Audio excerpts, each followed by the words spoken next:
O Pai Nosso foi um ensino de como orar, e não uma oração padronizada para orar. Os discípulos perguntaram para Jesus, como devemos orar? E Jesus falou, quando orares, falais coisas como estas. Pai Nosso que estais no céu. Ou seja, Jesus está nos mostrando que nós devemos, quando orar diretamente ao Pai. Orar diretamente ao Pai. Jesus está ensinando como que ora. Não é Mãe Maria, ou Nossa Senhora, não. Pai Nosso. Não tem outra coisa. Jesus está ensinando. E aí o que acontece? Olha você como que é triste. Isso é triste, cara. Isso é negar Jesus demais, cara. Deus manda Jesus ao mundo, um projeto de salvação. Jesus morre pelo homem. Jesus, antes de morrer e ressuscitar, ensina ao homem como fazer um monte de coisa, inclusive orar. Você pergunta, como que a gente ora, Jesus? E Jesus fala, orar é assim, Pai Nosso que está no céu. Ou seja, a oração sua é ao Pai. Ao Pai.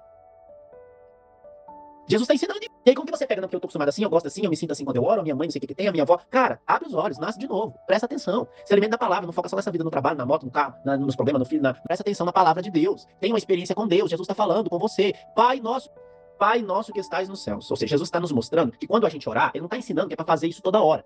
A gente pode orar o Pai Nosso e deve, porque o Pai Nosso está completo, com vários pontos importantes na nossa experiência com Deus. Mas ele não deve ser uma oração rotineira, decorada, na qual você faz isso e vai dormir. Porque se você está falando isso da boca para fora, é o que Deus falou na Bíblia. Esse povo me clama com os lábios, mas o seu coração está longe de mim. Deus falou assim. Por um povo que só falava para Deus de boca para fora, mas seu coração estava distante. Mas ele não tinha experiência profunda. E aí não adianta. Então, Jesus está nos ensinando como que ora. E não para a gente ficar orando toda hora isso decorado da boca para fora. Então, o primeiro ponto é Pai Nosso, a oração é para Deus, não é para mais ninguém. Só Ele nos criou, nenhum outro ser humano nos criou. Ah, mas é que o ser humano foi muito de Deus e aí ele se tornou santo. Não, não tem isso. Ninguém tem o poder de Deus. As pessoas, elas vão ser santificadas porque em um corpo glorioso no céu, elas podem ser consideradas santas de Deus. Ou seja, pessoas com uma experiência profunda.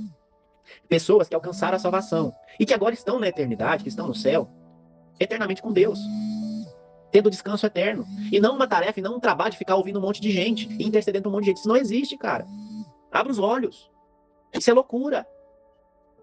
Porque aí, por mais que não, algumas pessoas, muitas fazem isso, colocam os santos como deuses. Por mais que algumas não colocam como Deus, só colocam como intercessor, já estão colocando como Deus mesmo não sabendo. Porque quando você acha que uma coisa está ouvindo você e outra pessoa lá no Japão, e uma coisa que morreu, está viva, e pode escutar quando a Bíblia diz que isso não está acontecendo, você está tratando isso como um Deus, que são deuses que têm essa característica. Deuses de outras religiões, são deuses. Porque você vê que essa característica está presente nos mesmos deuses das outras religiões, a mesma característica. E a Bíblia deixa claro que só Deus é Deus, só Deus pode isso.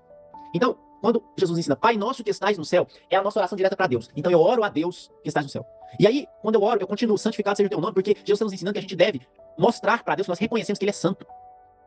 E aí essa classificação de santo é o santo dos santos. Ou seja, aquele que não é que é um ser humano e morreu e está no céu. Não, é aquele que é de eternidade e eternidade. É um santo diferente daquele que está no céu. Ele é santo porque ele não tem pecado. Porque ele é poderoso, porque ele não tem maldade. Santificado seja o teu nome. Ou seja, Jesus nos mostrando que nós devemos falar para Deus que nós reconhecemos os seus atributos, que é atributos características. Então nós falamos para Deus que ele é santo, que ele é poderoso, e você vai falando tudo que você sabe que Deus é, e você lê na palavra e descobre mais coisas que ele é, maravilhoso, conselheiro, tudo isso. Santificado seja o teu nome. Venha a nós o vosso reino. Ou seja, você pedindo para que Deus venha até nós.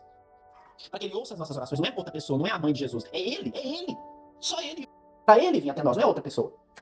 Não é a aparição de Nossa Senhora, não é a aparição do fulano. É Jesus aparecendo, é Deus vindo até nós. Como Deus andava no Éden com Adão. Como Deus se revelou para Moisés no monte. E Moisés desceu e estava até com o rosto brilhante. E como Jesus é o próprio Deus, para que essa oração para nós hoje, depois que Jesus morreu e ressuscitou, é uma oração também para que nós queiramos que Jesus volte e venha até nós, arrebatar-nos. É só ele, não tem mais ninguém. Venha a nós o teu reino, seja feita a vossa vontade. Quer dizer, não é aquelas orações de muito mundo evangélico, de assim, eu determino, em nome de Jesus vai ser feita assim. Eu declaro agora que vai ser assim. Eu declaro, eu ordeno, em nome de Deus vai ser assim. Tá errado, tá errado. É seja feita a vossa vontade. Quer dizer, Deus, eu quero muito isso, mas seja feito o que tu queres. Jesus faz essa oração várias vezes, inclusive no Getsemane, onde ele estava lá, suando sangue, cheio de aflição do peso dos pecados, dizendo para Deus que se fosse possível para livrar ele da cruz, porém que fosse feita a vontade dele, a vontade de Deus, não a dele. Jesus orou exatamente assim, mostrando mais uma vez que o Pai Nosso que ele estava ensinando não é uma oração decorada, um modelo, uma oração padrão, era um modelo de oração. Por quê? Porque depois ele ora em outra ocasião e ele não fala o Pai Nosso inteiro, ele só fala esse pedaço.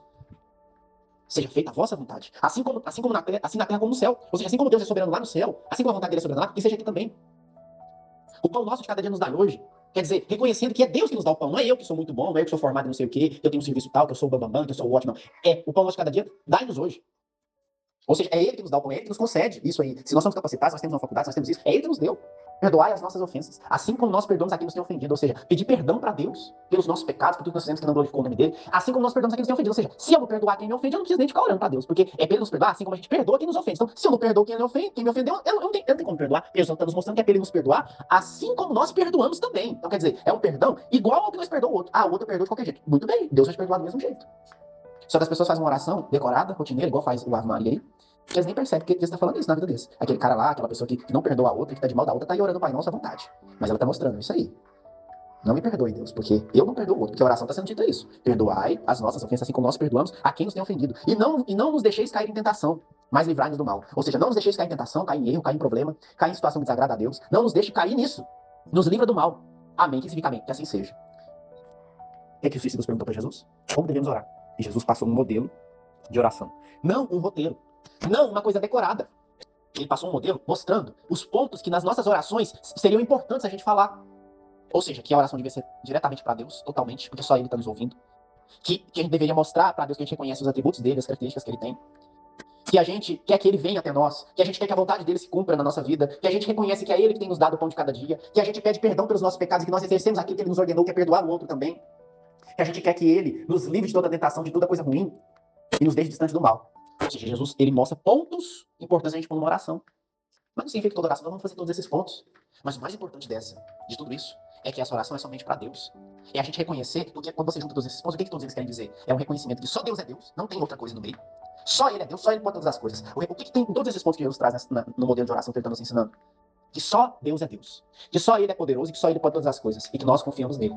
Esse é o resumo de todos os pontos que ele está falando. Ou seja, quando você ora, a oração, ela é uma conversa com Deus. É você falar com Deus de tudo que está dentro de você, do seu coração, dos seus desejos e tudo. Mas que, acima de tudo, você vai reconhecer o quanto ele é poderoso. Que só ele é seu Deus. Se você ora só para ele, não tem precisa de ninguém no meio do caminho. Não tem nenhum intercessor, a não ser Jesus. Só ele pode todas as coisas. A Bíblia está escancarada, te mostrando isso, mostrando para todo mundo. E as pessoas preferem não acreditar e acreditar em suas crenças e culturas passadas de geração em geração. Abra os seus olhos. Tenha uma experiência profunda com Deus. Se aproxime de Deus de verdade. Esquece. Morre o velho homem. Esquece. Busque a Deus acima de tudo. Reconheça a palavra dele. Esquece placa de igreja. Tanto faz se é católica, se é maranata, se é sei lá o quê. Cara, Bíblia. É a direção de Deus. Busca uma experiência profunda aí. Não é só entenda o que eu tô falando, não. Viva o que eu estou te falando. Porque eu quero o seu bem, eu estou te trazendo a realidade. Eu não tô expondo minha opinião, cara. Esquece essa história de opinião. Não tem opinião aqui, não, cara. Eu tô falando a verdade. Eu tô te pondo a palavra na sua vida. Diferente do monte de gente que vai pôr as suas opiniões, as suas crenças, o que ele sabe até aqui, o que ele acredita, o que ele tá sentindo, as experiências disfarçadas igual você aí, porque naquela época eu senti isso. Cara, esquece isso. Busca uma experiência com Deus. Sinta o Espírito Santo, sentimentos, nós somos humanos, a gente tem um monte. Durante a vida a gente tem 1 milhão de sentimentos. Deus não é sentimentalismo. Deus é amor profundo, é escolha. E a experiência verdadeira, profunda e sobrenatural. Tem uma experiência profunda com Deus. Para você ter uma vida de verdade, cara. Não é só uma esperança de Jesus voltar ou de um possível céu, não. Viva para o Senhor. Seja um servo de Deus. Não tem espaço para mais ninguém. É Deus, cara. A Bíblia inteira. A própria igreja que coloca as coisas no lugar de Deus mostra isso. Pessoas talvez não tenham assim. Não, é um trem assim. Não existe nem Bíblia aqui, cara. Esquece esse livro, isso é mentira. Não, cara. Fica escancarada a Bíblia. Ensina isso em todos os movimentos da igreja. Tá na missa toda missa. Tem missa todo dia. De manhã e de noite as pessoas continuam cegas. Que loucura que é essa, cara? Se aprofunde na palavra de Deus, tenha uma experiência profunda com o Senhor. Seja um servo verdadeiro de Deus. De Deus. Porque só Ele é Deus e só Ele pode todas as coisas.